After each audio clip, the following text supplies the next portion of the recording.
What's been your D&D journey? A lot of people ask how long you've played, what characters you've played, what campaigns you've DM'd, and I want to know all of it. How many times have you played versus DM'd?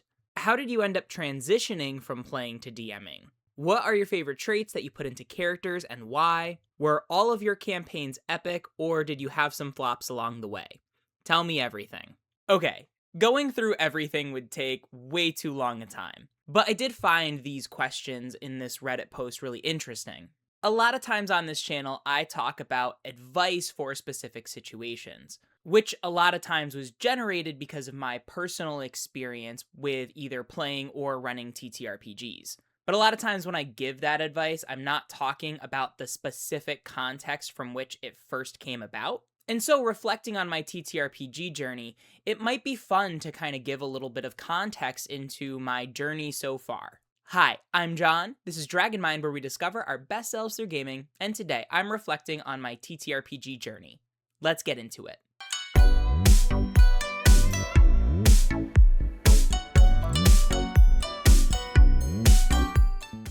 Alright, before diving in, I do want to start with a small clarification. This post was originally in the D&D subreddit, and it specifically references D&D, but I'm going to be really talking about my TTRPG journey as a whole, because a lot of the things that I've learned along the way transcend individual systems. But also, yes, D&D is the game I have by far played most, the system I'm the most comfortable running, and the system I was interacting with when a lot of these insights came about. However, nowadays, a lot of the systems I'm playing aren't D&D, and I'm learning a lot more about game design than I have in a while. If you're curious for a playlist of those other systems, you can check it out in the end card. But without further ado, let's actually dive into answering some of OP's questions. First up, how many times have I played versus DM'd?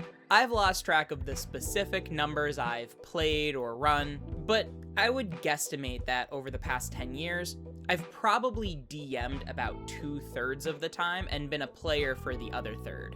Which kind of bleeds into the second question, what made me transition from playing to DMing? Originally, and I'm sure a lot of DMs can empathize with this, it kind of felt out of necessity. My curiosity and enthusiasm for TTRPGs was far beyond anyone else I knew, so if I wanted to play at all, it pretty much meant I was going to have to be the DM, and my play group was, at the beginning, going to be whoever was willing to play with me. The original system I actually played was the D&D 4th edition Essentials line, which I had found on clearance from a local bookstore going out of business. And this was even before 5th edition even officially came out. And I do want to say this was before streaming or even really having an example of what gameplay should look like. So going into it, especially as a fresh DM, having very, very little experience with TTRPGs as a whole, I was very, very bad at running games. The first session I remember trying out as a DM, I was trying to run the 4th edition starter set pre-made adventure. The first fight was pitting the player characters against a pack of wolves. I don't know why I didn't think of it at the time, but my then girlfriend, now wife, who is an animal lover, she works for an animal rescue, she just refused to participate in the combat, and it made the other player characters really hesitant to fight. I didn't really know how to improv anything else, so the game literally just fizzled on the spot because everybody locked up and kind of didn't know what to do, and no one wanted to move forward. It got to the point that the second time I tried DMing, I created everyone's characters with them. I don't know why, but I pre-wrote all of the social interaction for the player characters ahead of time, like a video game cutscene. And so basically the game started with me reading what everyone said to one another before just popping them in a dungeon to get to like the gameplay part. So yeah, for a while, I hadn't ever really experienced good TTRPG gameplay. It wasn't until I was an employee at a family education center where a friend who was an experienced DM got hired to run some sort of TTRPG program. No one really knew what it was going to look like, and they didn't really know what kind of game it was. So as an employee, I ended up recruiting a bunch of regulars and employees to just kind of get the program started. And it really was an awesome game. It was my first real campaign where I got to develop a character over time, and I really got to sink my teeth into the experience and kind of get to know the rules. And every now and again, and I'm sure many players can empathize with this, the DM would make some little ruling that I'd end up disagreeing with. So after a while, I just couldn't help myself but want to run my own game again. Now kind of understanding how to run the game better, but trying out some alternative rulings just to see how they would work. One of them I'm actually a little proud of because it ended up making it into the new core rules. I was like, why can't we just drink a healing potion as a bonus action? Otherwise, it never makes sense to drink a potion in combat because it just felt so bad to give up your action to get 2d4 plus 2 hit points back. And there were plenty of other times I'd try a different ruling, and through experimentation I'd be like, oh, that's why the system is built the way it is. Anyway, after running this kind of side game for a while, I got enough confidence that eventually I wanted to try running games at the center just like my friend the DM. And for the most part, I think the games I ran were pretty good. One of the big benefits of that situation is that my usual DM played in the campaign I ran. And of course, I was a player in their game. So we really got to see each other's styles, kind of take notes when one of us would trip up a little bit. And because we were able to collaborate from both sides of the screen, I felt like both of our skills accelerated in development faster than DMs who were just trying it on their own. Of course, our games weren't carbon copies of each other or anything. We still both had our preferences and every now and again would disagree over a ruling. But one of the big lessons that I took away that I still highly believe in is that the best DMs are also ones that know what it's like to be a player. As Daggerheart outwardly acknowledges in its core rules, the experience of the DM versus the players is asymmetrical. Daggerheart goes one step further and literally makes the mechanics different. But even for something like D&D, where the system is relatively the same, the DM is in some ways an omniscient narrator. Sure, they don't know how the dice are going to roll, but they do kind of hold all the cards and know all of the background information. Whereas players don't know what they don't know.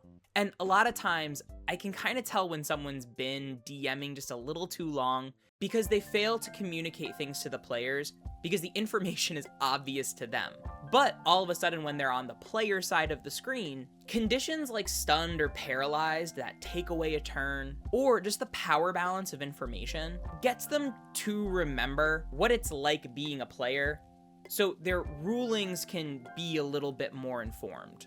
And after seeing us two DMs playing in each other's games, it also made a lot of our regular players want to try DMing for the first time.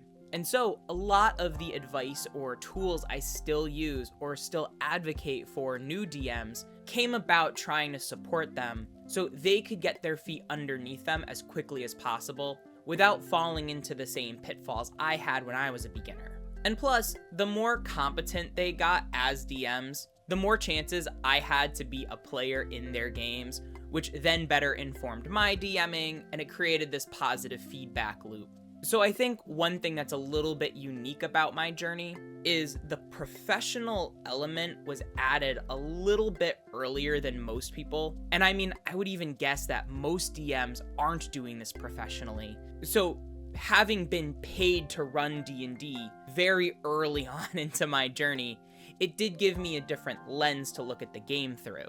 So anyway, on to OP's next question. What are your favorite traits that you put into characters and why? So early on, and I still fall into this habit a little bit, a lot of my characters were stoic investigators.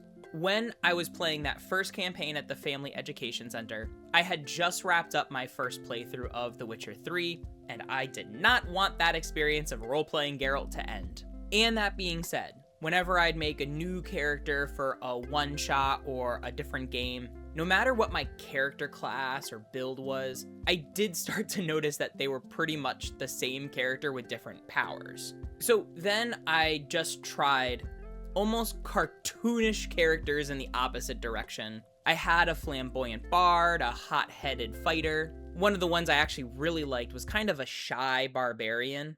But ultimately, as I got more and more experience, I found that the characters I really enjoyed role-playing followed this concept from Japanese culture called the three faces. You have the face that you show the world, the face that you show your close friends and family, and the face that you don't show anyone.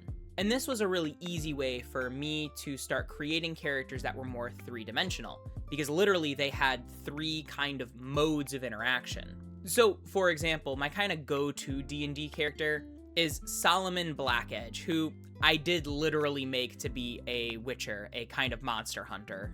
The face that he shows the world is the stoic investigator. A lot of times, NPCs that don't know him find him off-putting or a little too cold or calculating, but the face that he shows his close friends or family members, well, not his family because, is that of an empathetic guardian. I actually very clearly remember the very first session I played him in. It was a really immersed group of adults, and a good number of them basically read him as the face he shows the world. They're like, oof, he's not very empathetic, he just seems cold and calculating, and they didn't really trust him in character.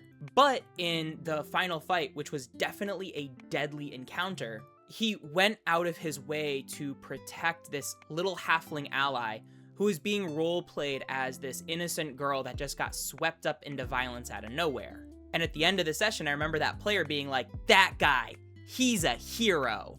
So in a way, it accomplished what I had set out for. There being this character with kind of three layers, and the more that a player was open to talking to him, or just seeing how he behaved when the chips were down, you could kind of peel back the layers one at a time. And of course, kind of like Batman, the face that he doesn't show anyone is the scared kid that was unable to save his parents from a pack of ghouls.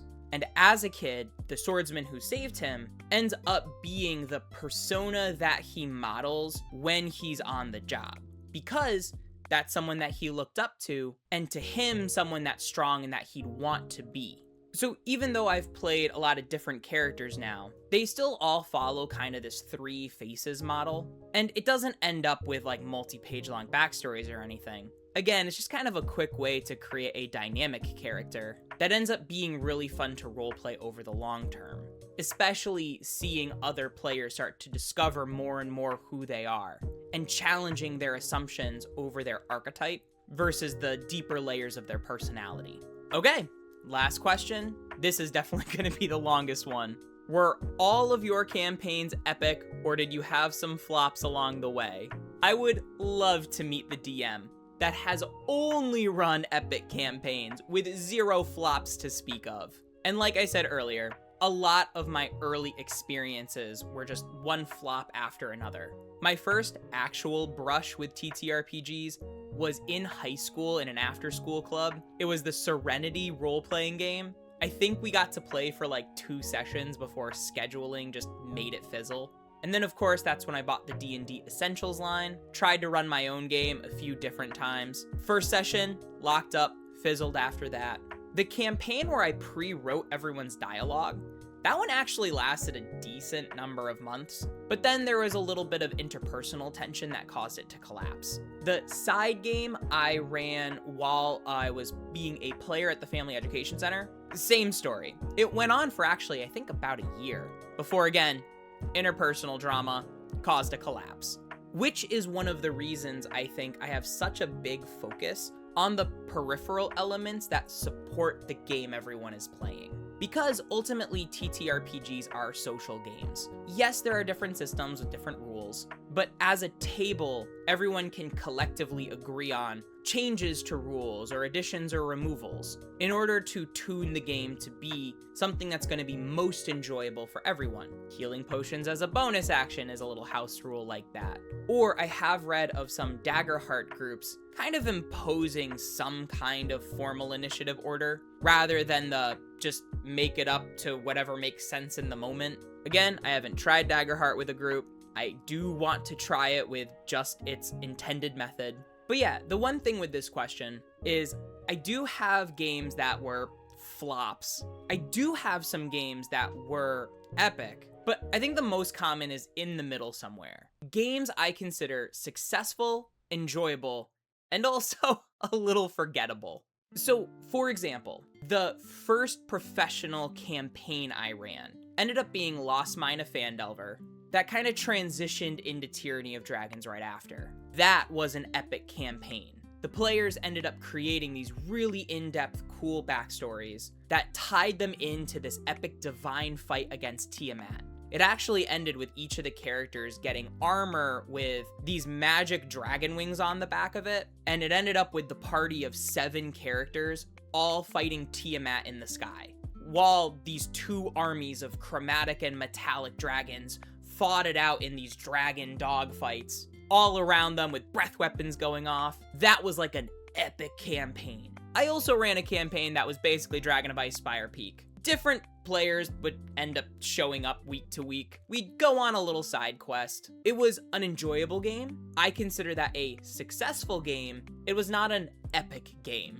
I will say over time, it's very, very rare nowadays that I run a game that's like a true flop. Sure, some games are epic, some games a little less. And that's kind of why in a lot of these videos, I say if you're curious about trying DMing for yourself, you kind of should just start. Yes, there are things you can research or ways to set up your game to have a better start, but even if the game is a terrible experience, I'm going to guess you're not going to pre-write all your characters' dialogue before they even sit down. So that's some of the background of my TTRPG journey. I'm really curious to hear what you have to say. How would you answer all of these questions? Are there parts of my experience that you would like to learn more about? And what do you think is the most helpful lesson that you've learned along the way? Let me know in the comments down below. Oh, also in the description are links to playtest materials for the TTRPG I'm designing called Swiftguard. It is a 5e adjacent system with a smoother action economy and deeper character customization. I'd love to hear your thoughts or reactions to the material, either in the comments of one of these videos or in the Swiftguard community Discord, which is also linked in the description. Have an awesome day, and remember, your story matters. Bye-bye now.